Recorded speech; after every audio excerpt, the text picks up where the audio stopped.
Rappelez-vous, dans les épisodes précédents de No Life, en 2007, Davy Mourier devient un animateur de 101% avec des cheveux.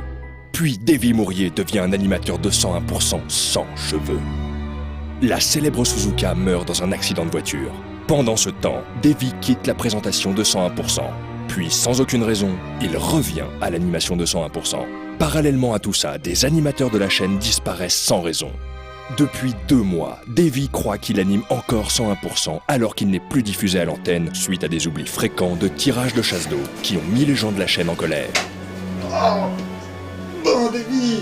Pour qu'il mérite son salaire après ses faux tournages, il fait le ménage dans la rédaction. Tout de suite, après les news, la suite de votre feuilleton préféré.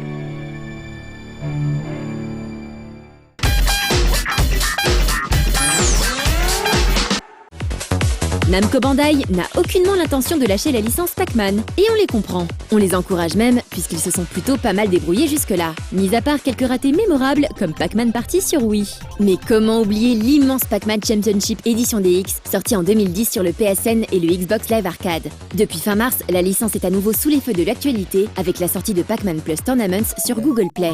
Téléchargeable gratuitement, mais avec du micro-paiement à gogo, cette version comprend le jeu d'arcade original ainsi que des tournois réguliers. Malheureusement, il faudra se limiter à un tournoi par jour, à moins de décider de mettre la main à la poche. Ce qui est tout de même très agaçant. En fait, à la réflexion, le modèle freemium n'est pas si éloigné que ça de celui de l'arcade, où chaque jeu était conçu pour scotcher le joueur et l'obliger à nourrir la borne de pièces afin de pouvoir continuer à jouer. Là, c'est pareil, si vous voulez jouer plus longtemps, il faut acheter de nouveaux jetons. Vous pouvez en acheter 10 pour 1 €, 25 pour 2 €, et ainsi de suite jusqu'à 3500 pour 100 €. Même s'il s'avère plutôt sympa à jouer avec son stick virtuel, on ne saurait trop vous conseiller de jouer à Pac-Man Championship Edition DX si vous êtes vraiment en manque de pack-gum et de leaderboards.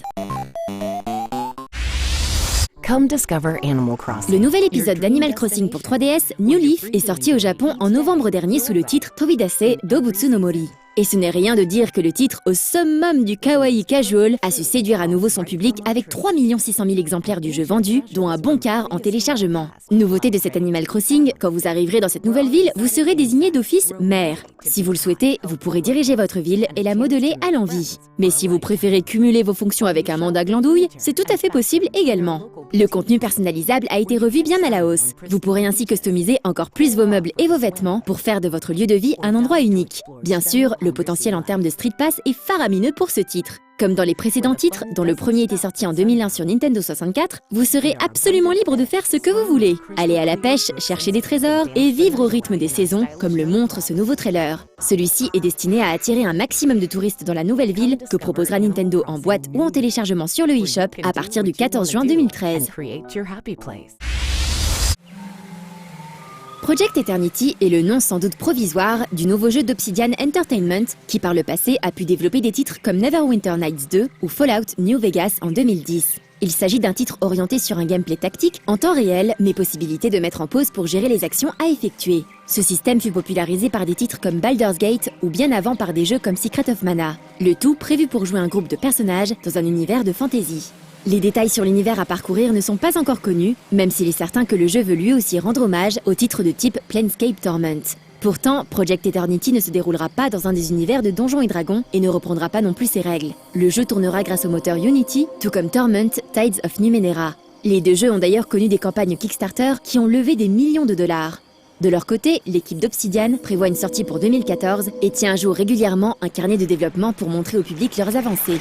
Par exemple, sur la gestion en temps réel de l'eau ou de la lumière entièrement en 2D, comme le montre Josh Sawyer, le chef du projet, avec une image du moteur Unity à l'appui. Ce qui laisse augurer du meilleur pour les amateurs du genre, même si la route est sans doute encore longue pour l'équipe d'Obsidian.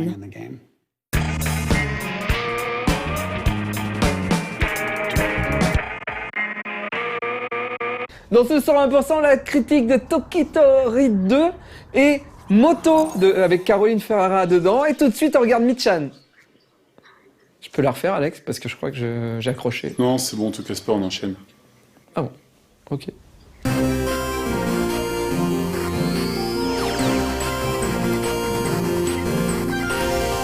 bande de tacs, c'est Nono-chan.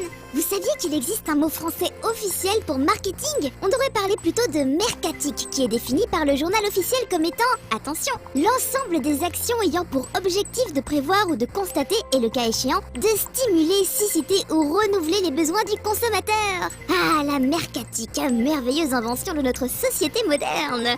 Une bonne idée mercatique, c'est par exemple Nintendo of America qui s'amuse dans une vidéo officielle à faire une réplique de l'Ectoblast 5000, l'aspirateur à ectoplasme de Luigi's Mansion 2. Et je suis sûre que c'est très pratique pour faire le ménage pour de vrai en plus.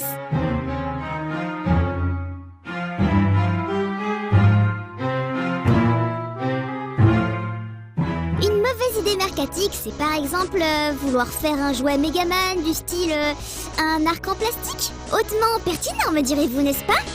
D'autres n'ont simplement rien compris au tout, hein. Ils se croient même très malins devant le désastre qu'ils sont en train d'accomplir. Attention, les images qui suivent sont d'une rare violence, mais vous savez qu'on ne recule devant rien chez nous pour attirer les spectateurs. Regardez ce fan qui fait un tuto pour remettre à neuf un Game & Watch Donkey Kong. Surtout que le propriétaire précédent de la machine n'en a pas pris grand soin. Vous voyez, il a tout gribouillé dessus. Aucun respect. Ils se prennent pour qui ces mecs, hein? Des grands créateurs? Et puis, si c'était une dédicace de Miyamoto Shigeru, ça se verrait. Après, on n'est pas obligé de tout ramener au marketing non plus. Ah zut, j'ai dit marketing. Comme quoi, quand les habitudes sont enracinées. Donc, c'est bien beau la mercatique, mais ça ne fait pas tout. Par exemple, la version Akira des Simpsons est juste flippante, mais l'idée est excellente. Ou alors, tout simplement cool de savoir que Cthulhu existe. Enfin, presque. En tout petit. Des scientifiques ont en effet donné son nom à un organisme microscopique découvert dans une termite. Bon, le grand Cthulhu risque d'être un peu vexé qu'on donne son nom à un être aussi petit, mais après le cratère de Mercure nommé Lovecraft, ça fait quand même plaisir de voir le maître de Providence avoir un peu de reconnaissance dans le milieu scientifique. Allez, à dans 2 semaines, bande d'attaques!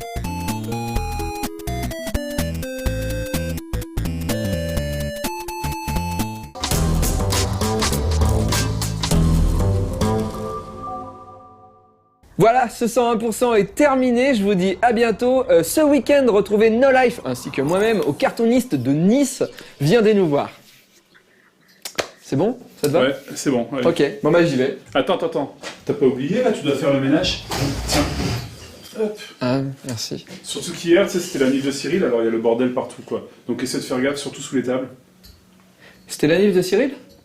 Ouais. Ah. Il a dû oublier de m'inviter, alors.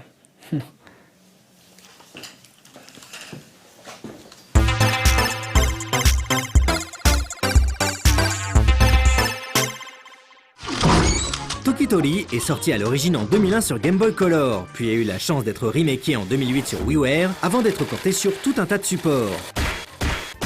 Pour ceux qui seraient passés à côté, sachez que l'on y incarnait un poussin qui devait retrouver des œufs. Une mission en apparence simpliste, mais qui s'était avérée carrément compliquée à remplir. Car derrière son aspect enfantin et ses faux airs de jeu de plateforme, Tokitori se basait uniquement sur la réflexion, avec un gameplay qui pouvait notamment évoquer Lemmings par l'utilisation des items.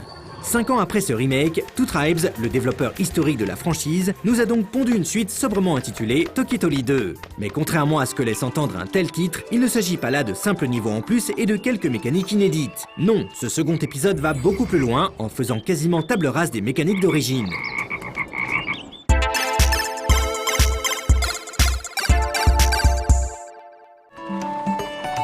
Il est difficile de parler de l'histoire de Tokitori 2, dans la mesure où lui-même ne nous en dit pas grand-chose. Pas une cinématique, pas une ligne de texte ne vient poser le contexte et nous inciter à accompagner la destinée de notre jeune oiseau. Ce que l'on peut dire néanmoins, c'est que des forces maléfiques menacent son monde paisible et coloré, ce qui va naturellement l'amener à partir voir de quoi il en retourne. Il n'est donc plus question de simple chasse aux œufs dans ce nouvel épisode, mais bien d'une vraie aventure.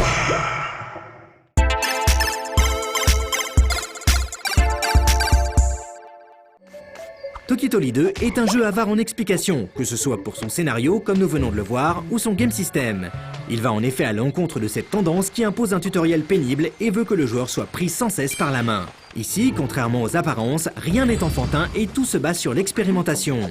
Le choc de complication est réel, et il est d'autant plus surprenant que le gameplay n'a plus rien à voir avec celui du premier volet. Désormais, notre poussin ne peut réaliser que 2 types d'actions, piailler ou bien frapper violemment le sol. Toutes les interactions et donc la résolution des puzzles qui ponctuent les niveaux se font par ces deux biais et non plus par l'utilisation d'items. Connaître leurs effets sur les différents éléments qui entourent notre héros est donc important, car si l'on s'aperçoit très vite que chanter attire la plupart des bestioles et que taper le sol les repousse, un très grand nombre de mécaniques vient vite s'ajouter pour corser l'affaire. Par exemple, les créatures sont pétrifiées dans le noir, ce qui oblige à attirer des lucioles pour les éclairer et les guider. Notre poussin étant incapable de sauter, il faudra également trouver différents moyens pour le faire accéder à des plateformes en hauteur, comme nourrir un crapaud pour qu'il recrache une bulle qui nous emprisonnera et nous portera sur quelques mètres. Mais on ne s'attardera volontairement pas trop sur les possibilités qu'offre le gameplay de Tokitoli 2, puisque tout le plaisir ici vient de la découverte de nouvelles interactions. Sachez simplement que le jeu exige une grande attention et que le déroulement n'est pas aussi linéaire qu'il y paraît. En effet, arrivé à un certain stade dans la progression, on se rendra compte que les puzzles peuvent s'étaler sur de très grosses portions de niveau, et donc que l'on est potentiellement passé à côté de chemins alternatifs. Un champ spécifique permettra d'ailleurs de retourner en arrière pour rejoindre les différentes balises que l'on aura activées.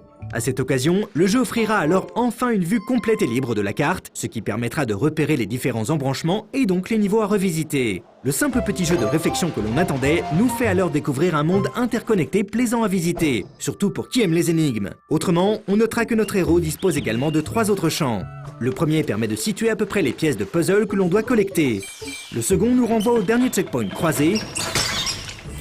Enfin, le dernier permet de prendre des photos pour remplir une galerie de portraits et gonfler un peu plus une durée de vie qui s'étale sur 10 à 15 heures.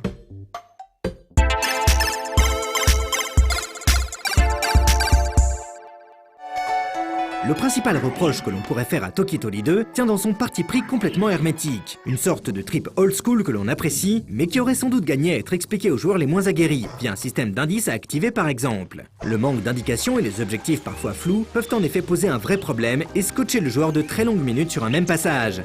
Mais hormis ce choix un brin radical des développeurs, Tokitoli 2 est une bonne pioche et possède tout ce que l'on attend d'un jeu téléchargeable. Sa réalisation assure l'essentiel et peut même se montrer charmante. Sa durée de vie répond présent, ses puzzles sont extrêmement bien ficelés et l'on découvre même une ambition que l'on ne soupçonnait pas. Vu la saison blanche et sèche que traverse actuellement l'eShop de la Wii U, il serait donc dommage de s'en priver, d'autant qu'un éditeur de niveau sera ajouté dans une future mise à jour.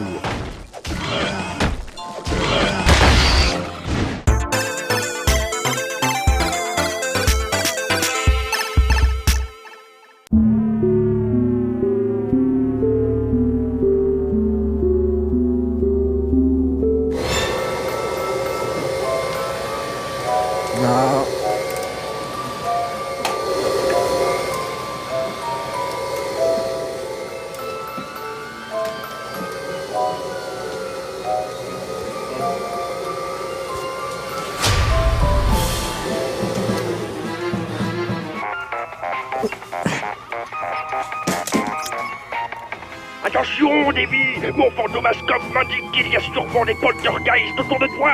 D'accord, mais pourquoi ma déesse, elle parle?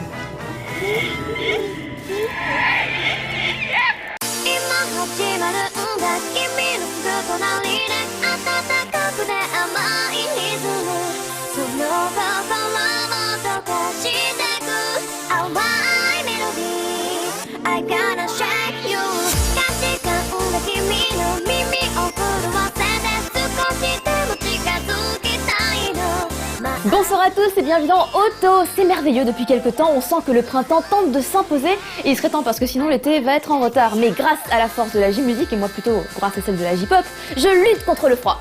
Ce soir vous aurez les topics qui sont bien remplis, un tie-up, les nouveautés en fin d'émission et on va commencer avec les releases et je ne vous cache pas qu'une petite surprise vous y attend.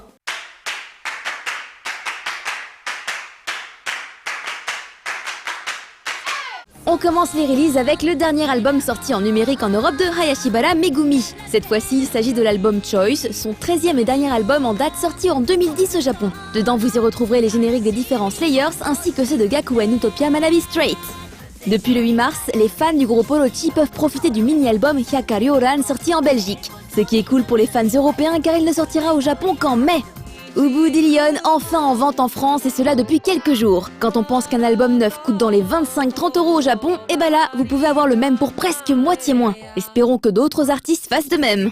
Depuis le 12 avril, vous pouvez télécharger légalement le nouvel album du groupe Nightmare, à savoir Scums. Le CD physique est également en vente mais seulement en Allemagne. Ne vous en faites pas, il sortira aussi en France mais un peu plus tard, genre vers le 5 juin. On termine avec le deuxième album des Momohiro Clover Z qui est sorti hier en France. Fifth Dimension est également disponible en numérique dans toute l'Europe. Mais quoi de mieux que de leur laisser la parole pour qu'elles vous en parlent elles-mêmes.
On commence les topics avec du positif. Yui est de retour. Elle l'avait annoncé en disant qu'elle reviendrait sous une forme différente.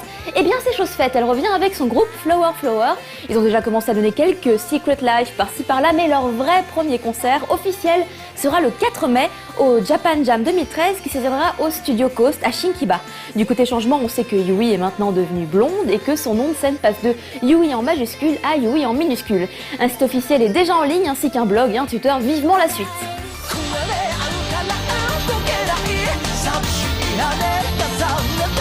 On passe à une collaboration plutôt intéressante. TM Revolution et Mizuki Nana. Ils l'ont annoncé lors d'un event pour l'anime dont ils font le générique. Ce sont de grands chanteurs connus dans le monde de la J-musique mais aussi dans celui des anime songs. Leur point commun principal, cette voix puissante et inimitable qui devrait s'allier parfaitement. C'est vrai que quand on y pense, on se demande mais pourquoi il n'y avait pas pensé plus tôt ? Le fruit de leur coopération sortira le 15 mai et s'appellera Preserved Roses.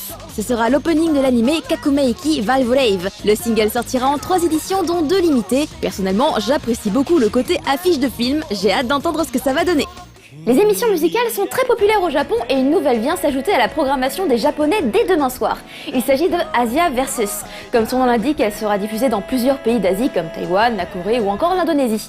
Il y aura un juge par pays et pour le Japon, le juge, c'est Gact. Et le présentateur de cette émission sera Jeff Miyahara, que vous connaissez d'oreille car il a composé pour beaucoup d'artistes que nous diffusons. En tout cas, Gact est très content d'être juge et il a même dit que s'il trouvait en Asie une personne avec beaucoup de talent, il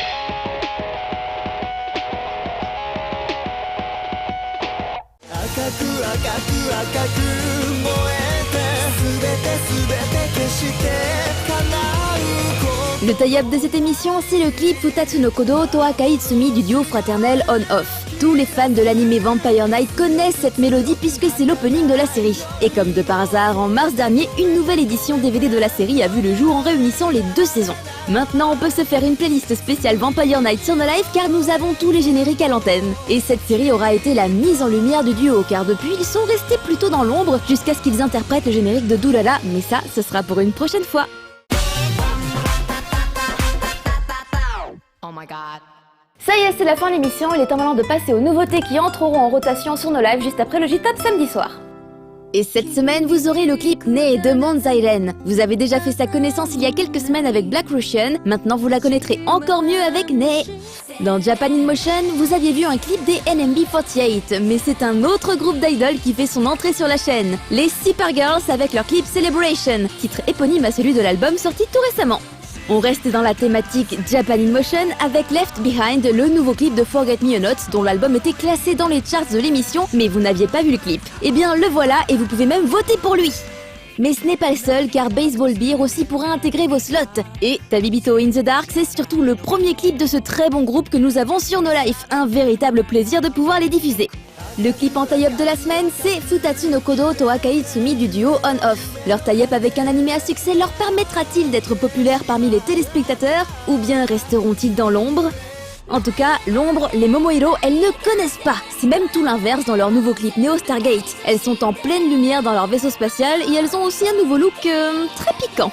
Un des groupes chouchous de Han qui fait Toko Toko, c'est Groupino. Et leur clip Heart devrait vous plaire, je pense. C'est une sorte de parodie des dramas coréens qui fera sourire les connaisseurs. Et c'est parti pour un instant de nostalgie avec DK de Liefu. Une chanson tirée de son tout premier single qu'on prend toujours autant de plaisir à écouter. On n'oublie pas le clip du HP pour lequel vous votez chaque semaine sur le forum de No Life et vous avez dû trancher entre Kikka et Harvest. Et enfin, il y aura Music de Shishido Kafka, un clip magnifique qui m'éblouit car nous avons reçu le master en HD et que quand tu bosses avec des clips en HD, et quand tu repasses à la SD, tes yeux ils pleurent, mais beaucoup même. Donc je croise les doigts pour que tous nos partenaires japonais continuent dans cette voie car même sur vos écrans vous pourriez constater la différence. Et vive les filles qui jouent de la batterie, bien entendu, elles ont grave la classe comme Kafka. Pensez à voter pour le stop, je fais des gros bisous. Bye bye.